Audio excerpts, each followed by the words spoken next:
السلام عليكم ورحمة الله وبركاته. مرحبا بكم متتبعين في قناة تعاونية الشفائين للأعشاب الطبية والعطرية. إليكم فيديو جديد وفائدة جديدة وعلاج جديد مع المعالج إبراهيم.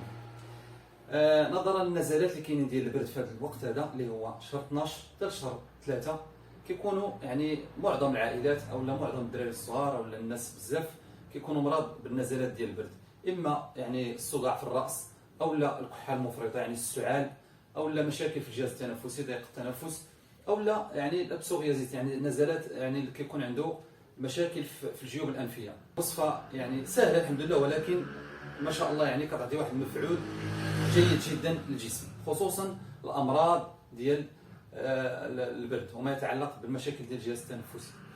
هذه الوصفه هذه عباره عن الزنجبيل الاخضر، السكنجبيل الاخضر. ها هو الزنجبيل الاخضر راه معروف وموجود الحمد لله.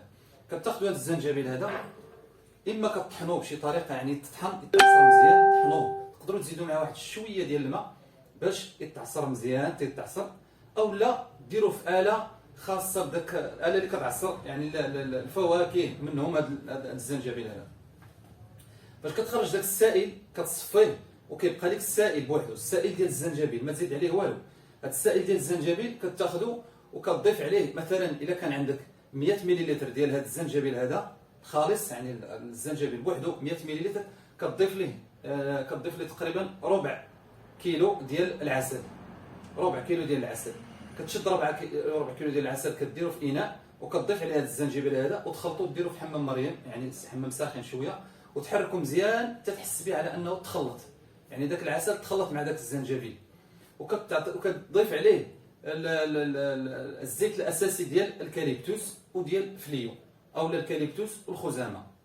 كتضيف عليه تقريبا 12 قطره ديال الكاليبتوس زيت الاساسي ديال الكاليبتوس و12 قطره ديال زيت الكاليبتوس ديال فليو او الخزامه، وكتحركو مزيان وكديروا في شي اناء او شي قرعه بحال هكا.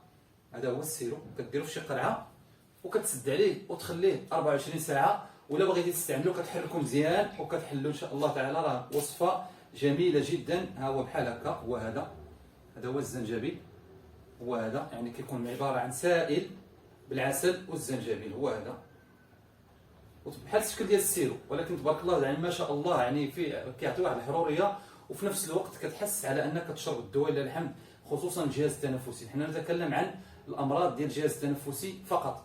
هذه الطريقه هذه مزيانه للناس اللي عندهم الكحه السعال ما يتعلق بمشاكل ديال الجيوب الانفيه والصدر.